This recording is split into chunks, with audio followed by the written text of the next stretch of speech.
It always feels like coming home when I come back to Boise, and um, it's nice to have Antoinette here as well and to see some familiar faces. It feels like it gets longer and longer from when I finished my dissertation, but I'm trying not to count the years anymore.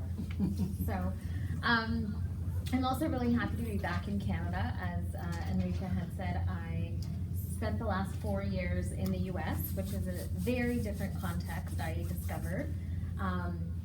And I actually had a more challenging experience moving to the US than I did moving to France when I was doing my doctoral work. And that took me by surprise, in part because I was speaking the same language. We drove across the border and suddenly I was in an entirely different, both linguistic and cultural context. And so I have said at times I'm recovering now, that I'm back in Toronto, and you will notice that I'm drawing on my plurilingual repertoire as I'm talking. And so sometimes you will hear slippages that are reminders that I've spent the last 4 years in the US speaking to a US audience. And now that I'm back in Canada, I'm trying to return to speaking like myself as a Canadian. So bear with me and we can talk more about some of these differences at the end if you'd like. So I had titled this Becoming Plurilingual Allies and Activists Fostering Cultural and Linguistic Collaboration in the Classroom. And I think that you read the piece that Mary Paul-Laurie, who is also affiliated here at OISE, we had been working on this notion of cultural and linguistic collaboration over the last number of years in our respective work. And the article was largely drawing on the American context where I was working, but conceptually, we've been talking about the truth and reconciliation process here in Canada and what linguistic reconciliation might look like.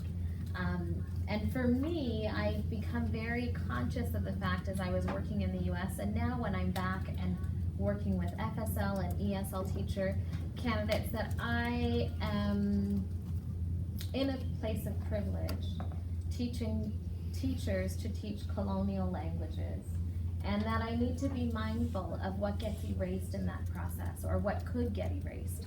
And that's why I feel deeply committed to embracing plurilingual orientations to teaching, to recognizing that we have a responsibility to both honor what students bring into the classroom, but also what was already here before we arrived.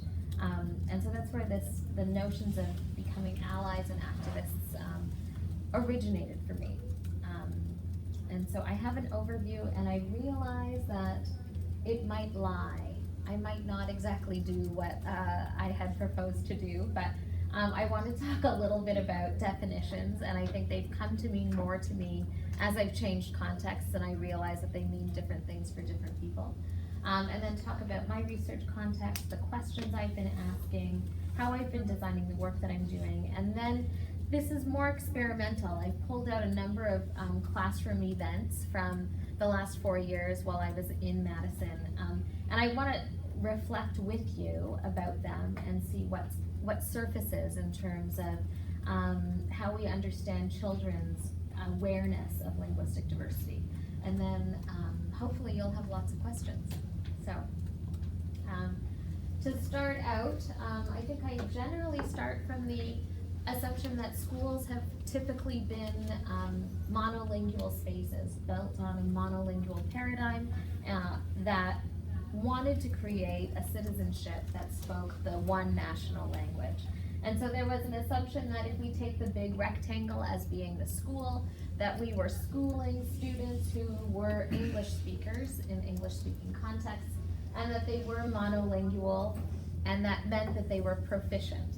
And I think that that's troublesome, but we really began to see that there was perhaps some issues with this identification of individuals as being monolingual, as we saw more and more English learners, or English as a second language learners, or limited English proficient learners, depending on where you are in the world and how they were defined. And so there's been a shift towards understanding that maybe we should not have such a deficit perspective of what students don't bring with them to school. And so in the US context, the term emerged to talk about emergent bilinguals. And the idea behind it was to move away from thinking about what students lacked to foregrounding who they were as bilinguals. And I've had issues with the notion of emerging, largely because I question, when do you count as being bilingual? Is there such a thing as a full bilingual? And then who counts as a full bilingual? In the US context, that has largely meant that you are bilingual when you are fully proficient in English. And so even though it's a more positive view, focusing on bilingualism rather than the lack of English, it still is based on a paradigm that sees, did I go to the right slide? That sees that mastery of English as the dominant language is required. And so we can then think, okay, and largely it was English and Spanish in the US context. But then there has been a move more recently to say, well, let's not call them bilinguals or emergent bilinguals. Let's describe them as being multilingual learners. And that simply meant that we had schools that were filled with children who not just spoke English and Spanish, but they might speak English and Mandarin, or they might speak English and Italian, or they might speak English and Hindi. They could speak a variety of different languages, and so they were multilingual learners. But it was still very much based on this paradigm of monolingualism being the norm. And so we could have two different ways of thinking about multilingual learners: those individuals who had multiple separate monolingualisms, and then those learners who brought with them different languages, but they were bilingual. And I realized I missed filling in this part of the slide. But the way we've seen historically the treatment of including multilingual students has been to move from a more assimilative perspective that would say that the English learner needs to acquire English, towards a supportive environment that would say, we're still going to privilege the majority language of instruction, but we acknowledge that these students speak other languages outside of the classroom. And so there's still this recognition that there are dominant English speakers and there are English learners. And we moved towards a paradigm of inclusion that had said, we're going to privilege the language of instruction, but maybe we'll allow bilingual students to use their linguistic repertoires in limited domains. So we still have the dominant English speaker, but we have now a bilingual learner. So we moved to this inclusion of saying our schools do belong to both monolingual Anglophones or English speakers in English settings and bilingual students. And the question I've been asking as I've been working across various contexts, both in Canada and in France and in the US, has been, is linguistic inclusion sufficient for multilingual schools in the 21st century? Is there, are we meeting the needs of the students who are in our classrooms? And do teachers feel like they are prepared to meet those needs? And so I would suggest that we need to move beyond a bi-multilingual continuum that would see monolingualism at one end and bi or multilingualism at the other, to an entirely different paradigm that Enrique's talked about as a plurilingual paradigm. So instead of thinking along a continuum, we're thinking about a repertoire that all people are going to develop over the course of their lives. And so as Enrique has said, and has kind of become a tagline in a course on multilingual education that I'm teaching, monolingual speakers don't really exist. Only unaware plurilinguals do. And for me, the takeaway here is that the key term for me is the unaware. That as I've been working with teachers in the preparation of teacher candidates, I've realized that we do recognize that our schools and our classrooms have changed. But there is a real anxiety on the part of many teachers that I don't speak the languages of my students. And so how possibly am I going to include them in the classroom? And I don't think that that's out of a fear of wanting to reject something that's unknown. It's actually rooted in the way that we prepare teachers, that they are to be the expert, the linguistic model, and that proficiency is what we model.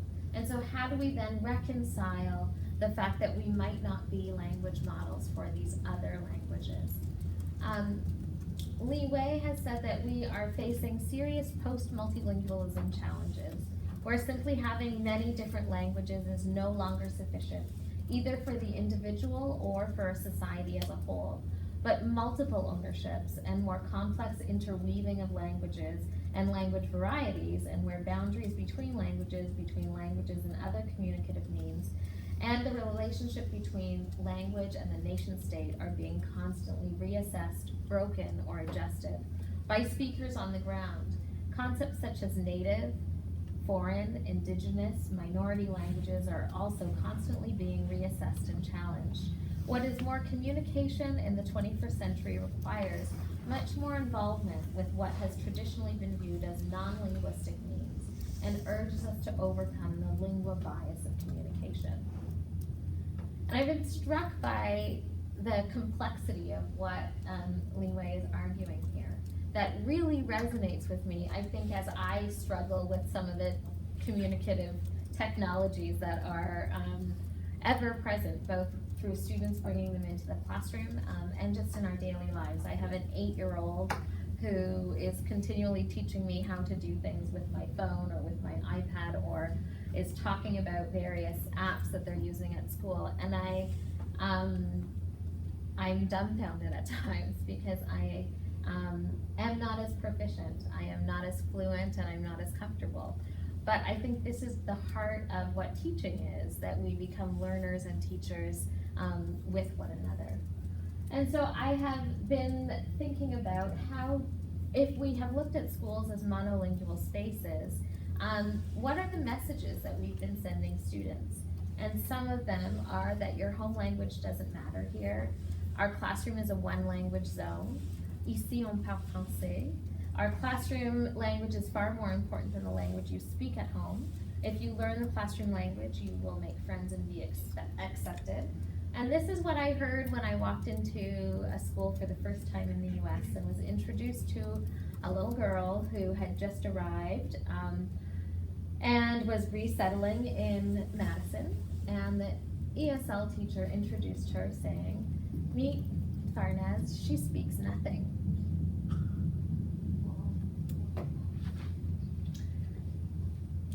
And I thought to myself, I'm brand new. I'm being toured around the school by the principal, and I can't believe what I just heard. That a child is being presented to a perfect stranger as someone who speaks nothing.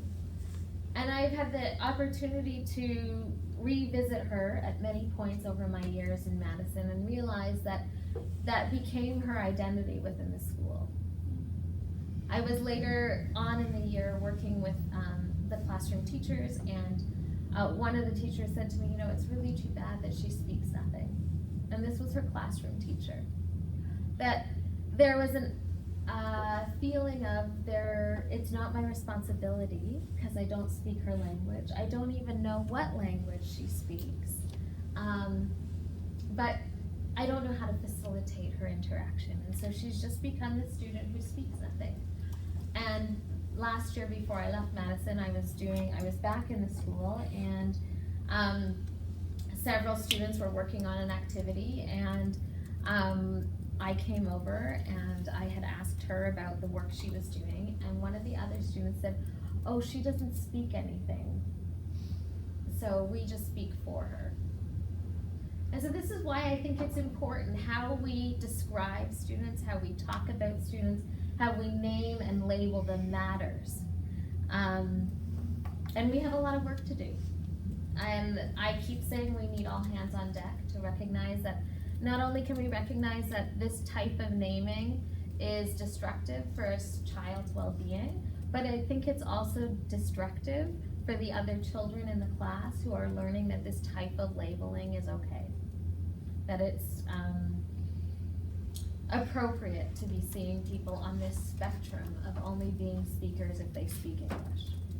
And so I ask, how can we see schools as spaces that support plurilingualism? And Blomart, Collins, and Sundberg have talked about the fact that a lack of communicative competence is not a problem of the speaker, it's a problem for the speaker, lodged not in individual forms of deficit or inability, but in the connection between the individual's communicative potential and the requirements produced by the environment. So if we look at the individual, represented here by that circle, and we think about the macro institutional context in which we navigate our lives, you can see I tried to represent that this individual has a plurilingual repertoire using different colors and different gradations. And that individual then moves through society, through school, through other community-based institutions and home. And as they navigate these spaces, there is either a correspondence or not between their repertoire and what is required by the institution. And so how do we support a greater correspondence between students' communicative repertoires and the linguistic demands of schooling? I think that's something we have to continually hold in tension, because as schools, assessment and proficiency are part of the game. We have goals, standards, expectations that we have to meet, but do we have to do it in a way that is destructive? Or could we come to a vision of schooling that would say you shouldn't finish school with less than you started? Because what we're doing right now is we're taking multilingual or plurilingual children as they come in and they leave as monolingual speakers. And in a knowledge-based economy where languages have value in many different ways, shapes, and forms, in addition to the cultural value they bring, we are sacrificing so much.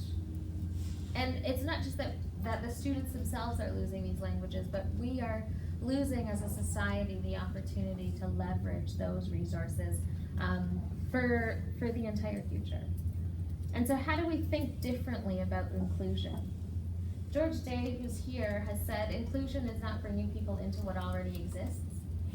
It is making a new space, a better space for everyone, a space that values, acknowledges, and brings to the forefront those on the peripheries.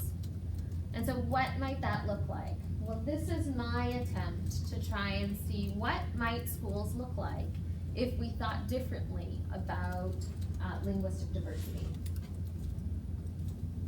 And here I would suggest that we need to move beyond inclusion towards expansion that has a view that promotes the collaborative development of all students, critical multilingual language awareness, and their linguistic repertoires, so that we do away with this binary between the monolingual, proficient, dominant speaker and the bilingual learner, and both people become plurilingual actors.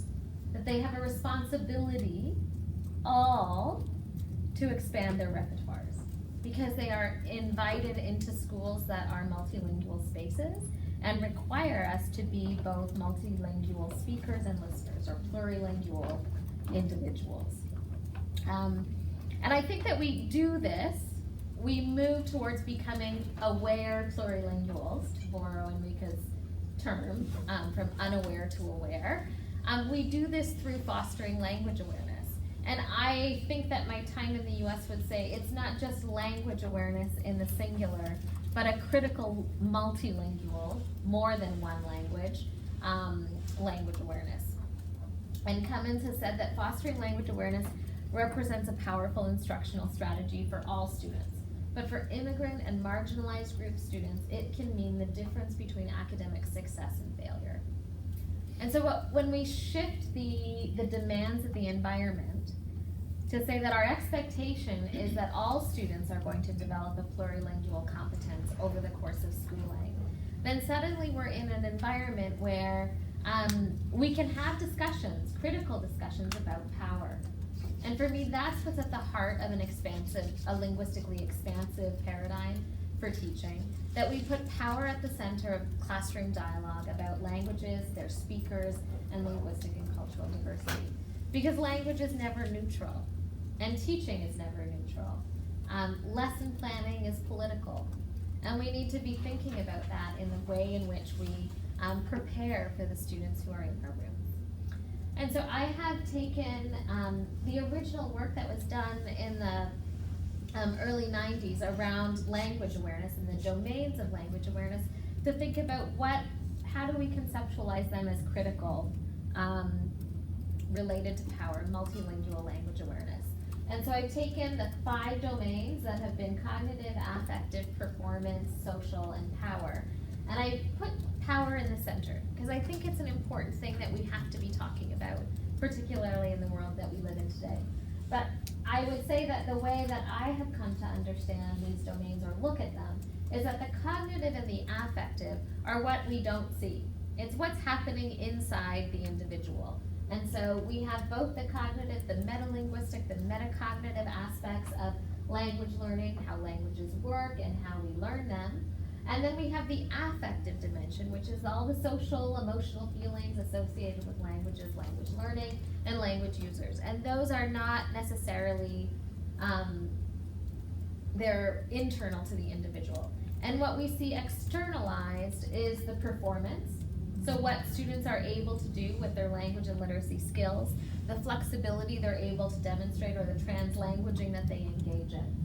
And the social, relating to their linguistic and cultural identities in the plural, as well as intercultural aspects of language learning and building relationships with diverse language users.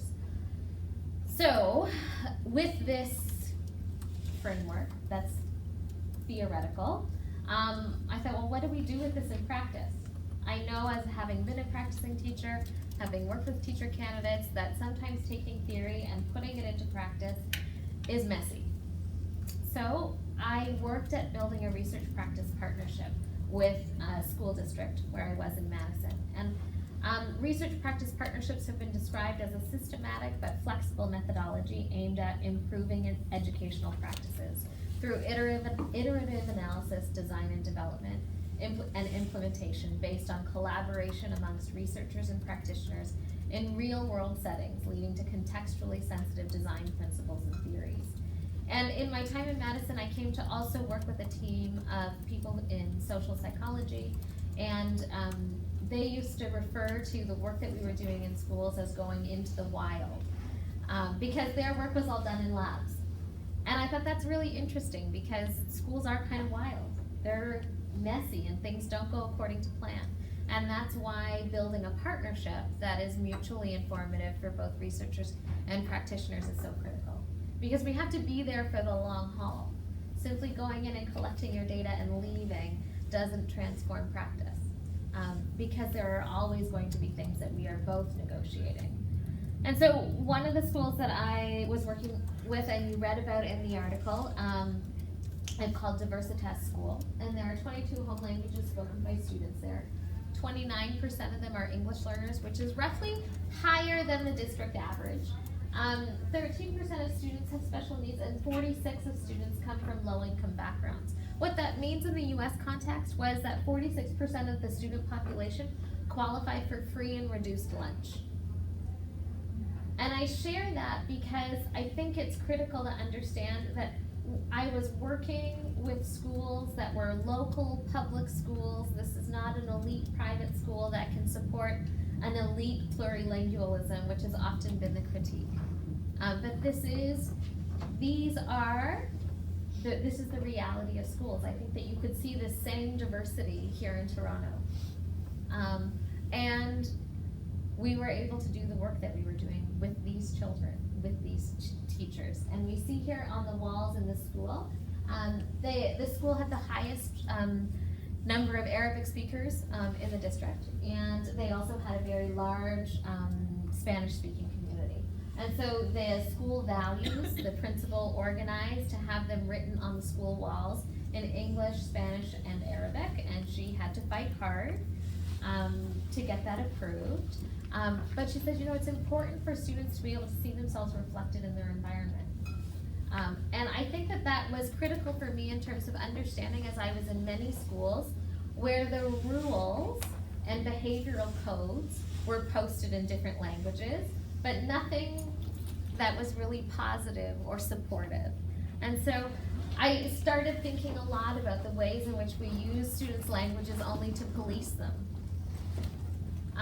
And how if we are going to embrace a plurilingual paradigm for schooling, that we need to be thinking about how do these languages really become part of the environment.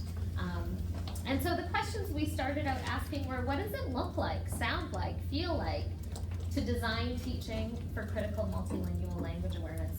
How does transforming multilingualism, because I was in the US and plurilingualism was a bad word, and linguistic diversity from a problem into a resource, how does it impact all students? So not just the traditional bilingual learner, but also the monolingual English speaker. And my thought there was that giving English to the English learners is not going to change the power relations between these two communities. And so there is work to be done with both groups. That if we move towards plurilingualism, a plurilingual paradigm, that both the monolingual English speaker and the bilingual or multilingual plurilingual speaker both have work to do. Both need to understand how to interact with one another, to build understanding. And then the last question that continues to animate my thinking is, what supports do mainstream classroom teachers need in order to teach for critical multilingual language awareness? We've seen here in Ontario a shift towards seeing all teachers as teachers who teach literacy. But I think that in the move to recognize that all teachers are literacy teachers, we've erased the fact that all teachers are language teachers. And there is a difference. One that is largely ignored. And I ask teacher candidates all the time, how much of your teacher preparation prepared you to teach language? And I'm even concerned about the amount that they're prepared to teach literacy, but that's a whole nother discussion. But I think that understanding how language works is critical. And many teachers who are native English speakers don't have the language awareness because they were never taught it. And so it's no fault of their own, but I think that there are big questions to be asking and to be wrestling with today about how we prepare teachers to teach language, not just the French as a second language teacher, not just the ESL teacher, but the mainstream classroom teacher. And so we worked at Teaching for Critical Multilingual Language Awareness, and they're now continuing now that I'm here, which I think is fantastic. That is the ultimate goal in a research practice partnership, that it outlives you. And so in the 4 years that I was there, we started by just working with kindergarten and first grade teachers. The principal had come to me and said, I don't know what to do. We have these different languages, and do you think you could come and work with my teachers to try and include them in the classroom? I said, sure. And so we designed a science unit where kids were writing, learning about the life cycle of plants. And each class adopted a plant, they did their research, and then we wrote these books that I described as teaching science through the prism of children's plurilingualism. And at the end of those projects, the principal said, you know what? I need to be doing this with my whole school. She said, would you mind coming back if I hired a teacher to do multilingual project-based learning across my school? Would you help? And I said, sure. Sign me up. And so I worked with this teacher all year, and we designed projects across the entire school, and that was kindergarten through 5th grade. And at the end of that year, the school reported on their climate surveys, which are done every year with parents across the district, as having the highest sense of belonging across the entire district. So let's remember that this was the school with the highest Arabic speaking population, with a significant Spanish speaking population, and that 46% of the families were sending their kids to school qualifying for free and reduced lunch. And these parents were now coming into the school because we had events to celebrate the publication of these multilingual books, and we had events where parents were reading. And so the next year she said, well, I think that we need to be doing more than just doing these projects in their classrooms. I think that we should actually be teaching multilingual strategies and about linguistic diversity. We have like a 30-minute prep period that every class gets, and the teacher's retiring. If we use that as like a multilingual REACH class, which REACH was the designation for that time period, do you think that you could design curriculum with the teacher and teach it across kindergarten to grade 5? Well, as a matter of fact, there are lots of programs that have been developed in Europe, internationally, that focus on developing language awareness. And often these programs have looked at helping students become familiar with languages they don't know. And my sense in working with schools over the last decade has been that we don't now need to expose children to languages that they don't know or don't come in contact with. We can take the local, ecological, environmental resources and put them to work in the classroom to reposition students and to harness the diversity that is already there. And so that's what we did. We started developing a 30-minute weekly instructional period from kindergarten to grade 5. And then the following year, word got out because teachers are very good at stealing. I don't think it's stealing. I think it's borrowing and sharing and collaborating when things work. And so other schools in the district started saying, well, could you come and do that with us? And we said yes, because what happens is that a teacher, once they find something that works, is going to internalize it and reproduce it on their own. And so that's why they don't need me there anymore. And that was the goal, that they, are doing things that are blowing my mind when I check in and hear about what's happening. And so now they've moved into two-way immersion schools, which are different than the French immersion schools here. They have 50% of the students are Spanish speakers and 50% are English speakers, and they're supposed to be language models for one another. And typically, these schools have adhered to strict language separation, so that you can only speak English during English time and only speak Spanish during Spanish time. And the thought of including other languages was rather mind-boggling, and yet we did it. And so it comes back to something that Jim Cummins had said when I was here as a doctoral student, that actuality implies possibility. That if we see something happen in practice, that it means that it is possible, and then we need theory to be able to explain it. And this is the way in which practice drives theory building and vice versa. And I would suggest that actuality doesn't just imply possibility, but it inspires new possibility. That I look at teachers as creative agents, and that's why they're able to take an idea that I had and multiply it in ways that I couldn't have imagined. And so in the pieces you read, I've been thinking a lot about this idea of identity text that Cummins had proposed, about being texts that students invest their identities in and that hold mirrors up to them and reflect them back in a positive light. And I came to see that, schools, our responsibility isn't just to reflect students back in a positive light. It's to refract the possibilities, to show them what they can become. And so I suggested that we needed to take these mirrors and make them into a prism, so that instead of seeing students leave the way they came, in a positive way, that we have students all come together and together collaboratively leave with more. And so I suggested that maybe instead of working with students' languages in an ESL context, we start working with students' languages in a context that requires everyone to participate. And in the various iterations that we've been going through, we came to describe what we were doing as collaborative learning through multilingual inquiry. Recognizing that classrooms are sites of encounter, that they're a privileged site of encounter because they're one space in which people are required, children are required to mix with people who are different than them.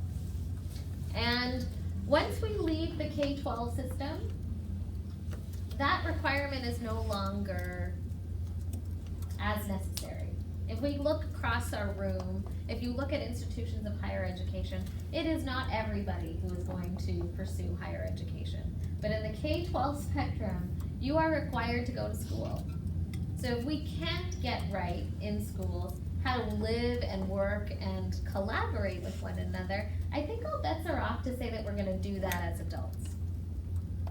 So you can disagree with me, but I would say for that reason, I think that there's so much potential to be saying, how can we conceptualize classrooms as locations of possibility? And I think about Bell Hook's work where she said the academy is not a paradise. We know that. But learning is a place where paradise can be created. The classroom, with all its limitations, remains a location of possibility. In that field of possibility, we have the opportunity to labor for freedom, to demand of ourselves and our comrades an openness of mind and heart that allows us to face reality, even as we collectively imagine ways to move beyond boundaries, ways to transgress. This is education as a practice of freedom. And I think that this, as a researcher, as a teacher, as a mother, is why I do what I do. Because I think that we have to be able to, particularly at this moment in time in public education, we need to be thinking about how can we see schools becoming these places of possibility. And so at Diversitas, we've done that through establishing this REACH program. And our goals are that we are cultivating students who are explorers, sensitive to linguistic diversity, that they are leaders who can be respectful and encounter one another. They're creators, and that they are scholars. And so we've come up with, across our various years, looking at 5 design principles. The first one being that we draw on the diverse language ecology of the school. Thinking about that atemporally, and recognizing that there were languages that were part of this ecology long before we arrived, as well as languages that are there now, and that we need to be seeking out to cultivate and sustain this environment. That we look at parents, family members, and community members as resources. We cannot do this work without them. That we are having students of different language, cultural, and social backgrounds work collaboratively, that collaboration is a key. And that teachers explicitly support students' metalinguistic and critical multilingual language awareness. And this is where it's taken some work. That I think, as a researcher and as someone who has the luxury of being able to think about this as my bread and butter of what I do, it's easier for me to go into a classroom and see this is where you could tease out this piece of awareness or understanding. And teachers don't often have the luxury of being able to read extensively because they are caught in the day-to-day. And so this is where partnership becomes critical. And then that students produce and publish collaborative, critical, and creative multilingual inquiry-based projects. And so what you don't see here is that students aren't writing standardized tests. They are not doing paper and pencil tasks. Instead, that they are practicing in real time and developing strategies that are going to serve them and their communities. And really what we're doing is we're creating a context in which children are going to be able to engage in multilingual, plurilingual interactions. And so this is, I'm going quickly here because I realize how much time we have. This was our attempt at laying out a program, and so we do things like create thematic units where I will share slides, where this was one about families, and we learned family words for signing family names, using YouTube videos, and there were students in the class who had parents who signed. And this one was a mentor text unit where we had Don't Let the Pigeon Drive the Bus. If you are an elementary teacher or have young children, you're familiar with the penguin. I call him a penguin and he's a pigeon, but the pigeon. And we had copies of the book in 11 different languages that students then explored, and we were able to draw attention to different concepts of print, conventions, and everybody loved the pigeon. So we all felt safe engaging. And then they get into actually creating different things. With the older students, we did language portraits, And then we also have been doing books. I have a couple of them that came out of our two-way immersion school that we were working with. And you'll notice in the books that are there that they have QR codes, because we realized along the way that families who didn't speak all of these languages said, well, we'd really like to hear what they sound like. And so we were able to then start doing recordings with students and families and include them in the books, which was totally the teacher's initiative, because I had no idea how to create a QR code or even to figure out the technology to work it all together. So we've continued to do this type of thing where we're attaching or tying into grade level curriculum, but teaching it through a plurilingual lens. And that's continued all the way up through grade 5. And so what I want to do in the time that remains, we have I think about 10 minutes, is walk you through a few of the interactions that have come about that have continued to animate my thinking about the potentials of this work. And so one of the things that we do after we've created a multilingual book is that we have had kids write thank you notes to people who helped us with translation. And so in this instance, I was in a classroom and I was watching two students. I'm usually circulating, and we have various recording devices so I can capture some of their talk because I think it's fascinating. And so I just written down my notes. Meanwhile, I watched an interaction between two little girls with blonde hair who are both English dominant speakers. One of them, SL, had finished her thank you card and gave it to Amanda, the teacher. Then, as instructed, she offered to help her friend SN with writing her card.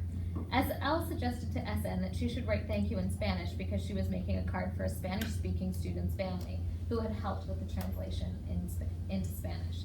So SN says, well, I don't know what to write. And SL says, well, you could write thank you in Spanish. Gracias. SN, I don't know how to write in Spanish.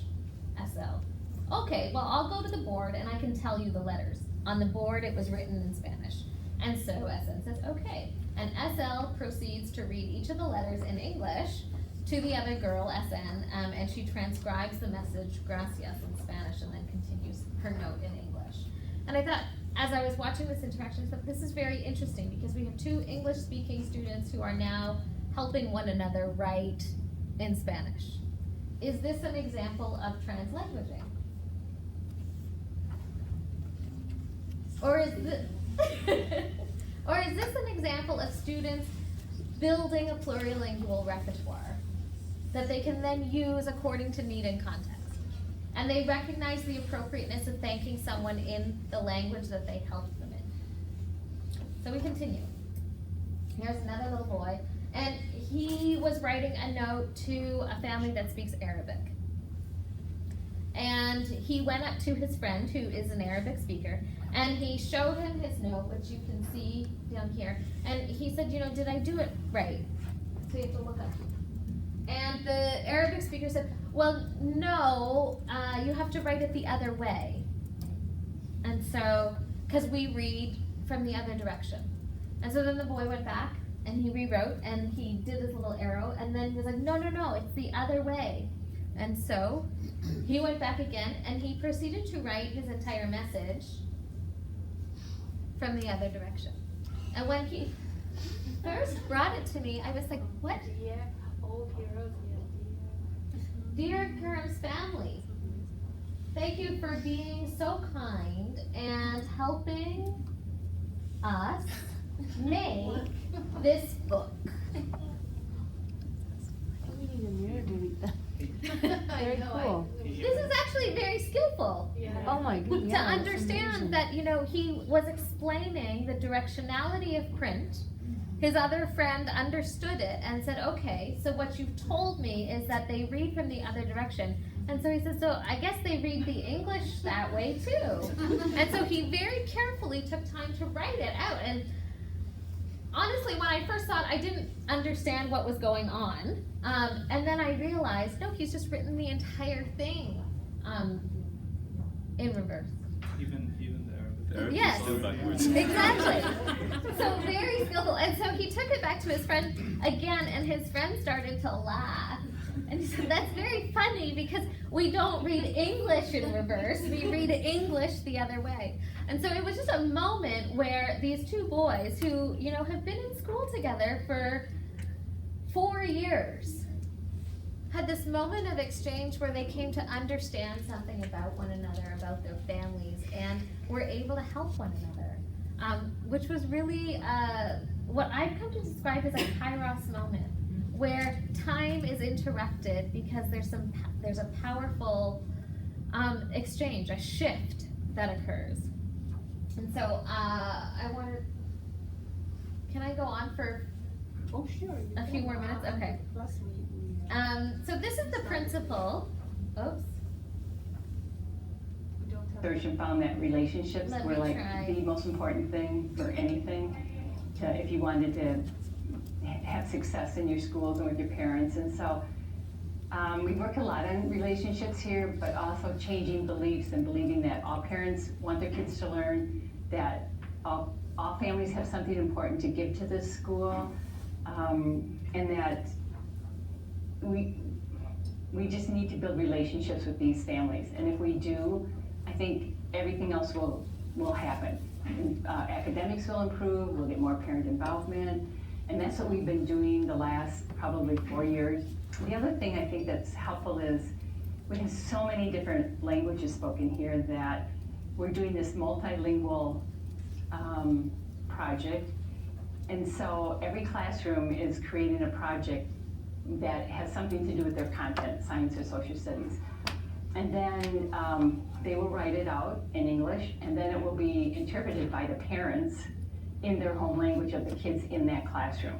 So it's bringing those families into our classrooms, and I believe those parents feel like they're really a part of that classroom. So this has been the principal reflecting on just how this is changing the culture of their school. And we've been fortunate to be able to be publishing these books, and eventually one of the parents in the school who doesn't speak another language but was really amazed at the work that she was seeing brought home, and works with the public library, said, I think that we should be putting these into the library. And so the books are now, the library is now purchasing books from the school to sustain this type of project-based learning from year to year. And so now kids know that they can not only get them at the local library that's closest to their school, they're right in the library catalog, you can look them up, but they're also at the downtown central library. And so I think this is the goal, to move beyond a project that has implications just for an immediate class, to saying this is something that as a community, as a school, as a city, this is the type of learning we want our students to be engaged in. But it is not It stems from a long time ago. there we go. It's not all like rainbows and sunshine.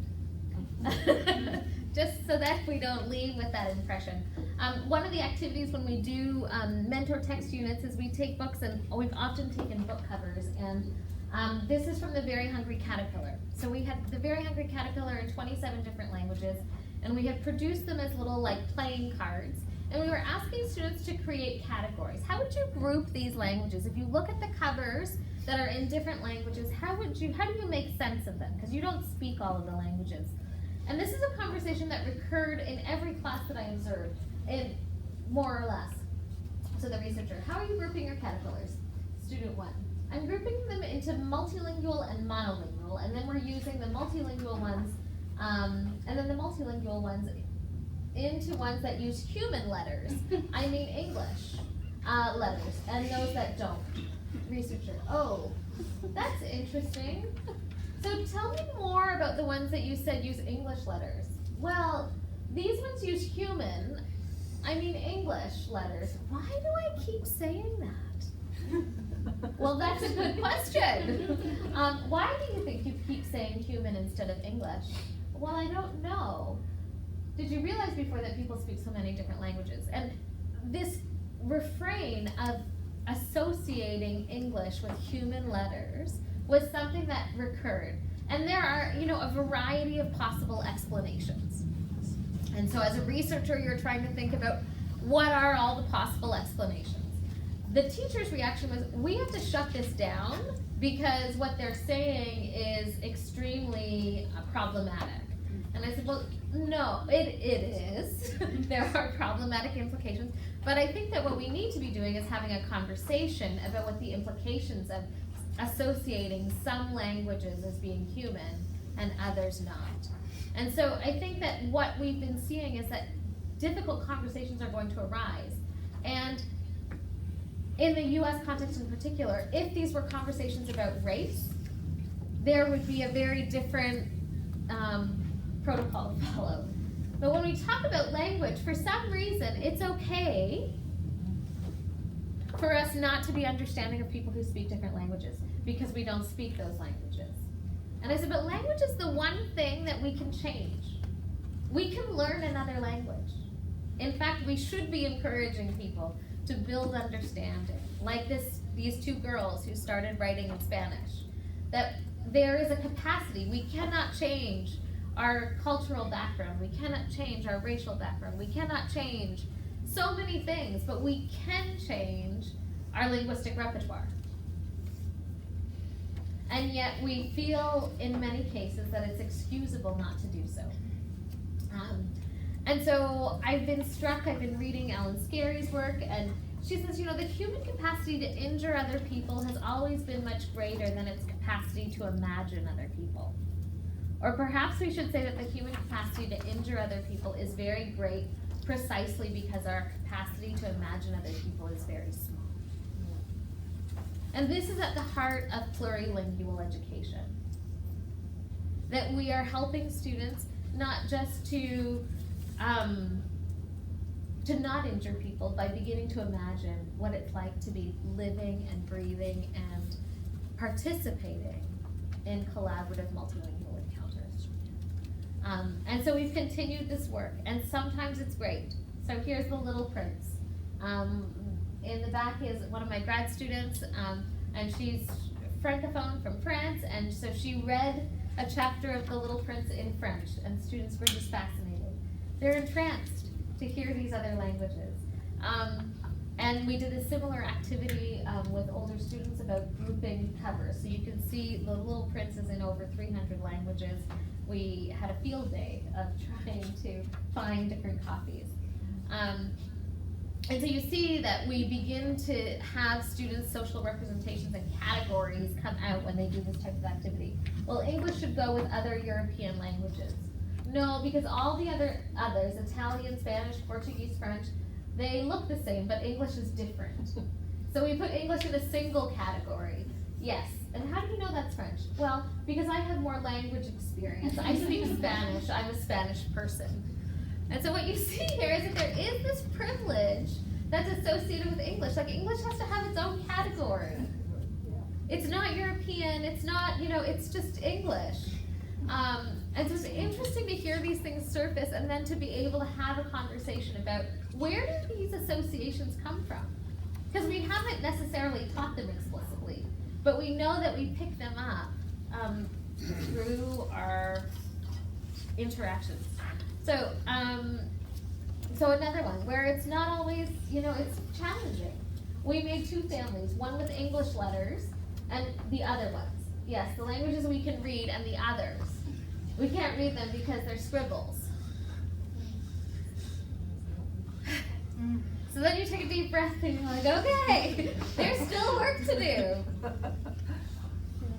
And it's alarming to see things like this said. And if it was working with adults, they wouldn't say these things out loud.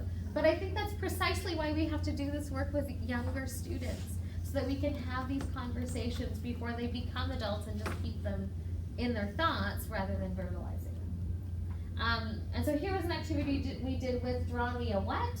A sheep, and we learned sheep in different languages, and you can see they were written in different languages. Students were trying to draw most of them did draw sheep, and then they were writing the sentence in different languages.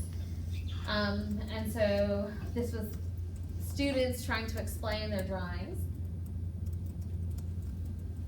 And this first student says, is this Arabic or Hebrew? I'm confused. Well, I know this one is Arabic because this is how you write my dad's name. Okay, so then this is Hebrew. Well, I chose to use Japanese because it looks cool, and my karate teacher uses Japanese. Well, I chose Spanish because I'm a Spanish person, and my ancestors were Spanish from Spain. I chose Spanish because my dad will be proud. I am mixed. My dad is Mexican and my mother's from Indonesia, so I'm mixed. Well, yes, I did it. I wrote it in Chinese. It was so hard. What the heck? I'm gonna write all the languages if I have enough time. Yeah, me too. And so you see, this is a safe space in which to take risks if you feel comfortable. And if you don't, then you don't write in Chinese. You write in a language that uses letters that you're familiar with. And as we see students go over the years, now we've seen them doing this type of work now they're into their 5th year, so we've seen them from kindergarten to 5th grade, that it's become normalized that we write in different languages, that we take these risks, and we say things that we might not pronounce perfectly, but it's okay. And so we see this as being a bridge to in middle school where they start taking a second language, that there is more openness to trying to learn another language and use it, rather than thinking about always what they're not doing right. And so let me see, I'm almost at the end. Okay, and so one of the things that often also happens is here's a student saying, well, can you write in Arabic? And the student says, yes. Can you help me? Okay, and so he takes his pen and starts writing. And then students 1 and 3 come back and say, well, it's cool that you can write from the other side. Can you help me too? Okay.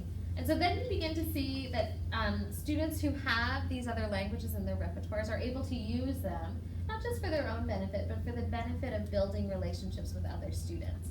And so this is what happens when we shift the language requirements of an environment to say, we're going to have some expectations around you producing multilingual texts, that the responsibility then goes to all students.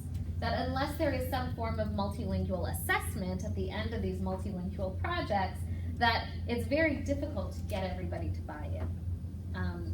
So that's something we're thinking about. What does it mean to be engaged in, or what does plurilingual assessment look like?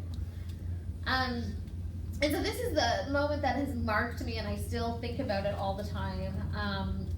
I had been working with students for the course of this group. I'd been working with them for 4 years by the time I was leaving, and we had them work in groups with students who spoke different languages than they did, and they produced a collage that responded to the prompt, how does it look and feel to learn in a multilingual classroom? So I had 3 students. I had an Arabic-speaking student, English-speaking, an Anglophone, monolingual Anglophone English-speaking student, and then I had an African-American student in a group. They were creating their collage. And I said, so what title do you want to give to your collage? They produced this work of art. I asked them to create a title. And student 1, the student with blonde hair, blue eyes, Anglophone, says, Reach sucks. This class is called Multilingual Reach. I'm sitting there thinking, I've worked with you for 4 years, please don't say such things. But I can't actually say that, so I'm just, trying not to intervene yet. And so then this Arabic-speaking student says, well, I think it should be called Beautiful Languages. And it was a beautiful collage. And student 1 comes back, and she says, no, that's a stupid name. What do you want? She turns to the 3rd student. I don't know. Reach sucks. Oh, I don't know. Reach sucks? Yeah, Reach sucks. Laughing. Well, student 1 turns back to student 2. Well, it's majority rules in the U.S. This is a democracy here. If you don't like it, you can go back to your country. How old are they? They are in 4th grade. Yeah. I heard it from They heard it so many times. It's been in their brain stem somewhere. Or false? So, this was nearing the end of my time in Madison. I had invested my heart and soul in this research practice partnership. And I thought, oh my gosh. And I think this is why it's important to be doing this work. But that it is not a linear process. And there's no guarantees. not just a school. And it's not just a school. So I think that I can look at this as a researcher and say, oh my gosh, you know, nothing was learned. We did debrief after this. But I think it's important in the context of research to be honest about these things that happen. This is the real story. Language is political. Classrooms are political spaces. And there is work to be done. And so sometimes things go well and we find things that work, which I would say these books are a success. But there's no panacea. There is nothing that's going to solve everything. And so we need everybody to bring what they have to the table to say, how do we continue to build classrooms that are going to be more equitable for all learners? And, you know, I think that there's hope. I think that we have students do these reflections. This is a kindergarten class, and they go through and do a little assessment that is kind of this idea of I can statements, and they assess whether they can do it or they're working on it or not yet. And you can see that over the course of the year, students are recognizing that I can do all of these things with different languages. And I was touched, you know, next year I want to learn more about speaking Turkish because they have a Turkish speaker in their class, and suddenly that knowledge is valued. And it's not just valued, it's known. I think that I've often been amazed at when I'm working with junior school classrooms where kids don't even know the languages that their peers speak because they've never come into the classroom before. And so starting young, I think that there is hope that we can begin to have these conversations and know how to become more comfortable having these conversations. And so I end with a question: plurilingual competence for all in a post-multilingual era. By adopting a linguistically expansive approach to teaching and learning, teachers can make explicit how all students can draw on and expand their dynamic communicative repertoires as resources for deepening learning and building social ties. As students from different linguistic, cultural, and social backgrounds work collaboratively on creative and critical multilingual content-based projects, they develop their capacity both as speakers and listeners in dynamic multilingual interactions. By design, then, students become invested in supporting one another to accomplish multilingual and multimodal academic work that they could not do alone. And I just leave it as a question because I know that it's not easy.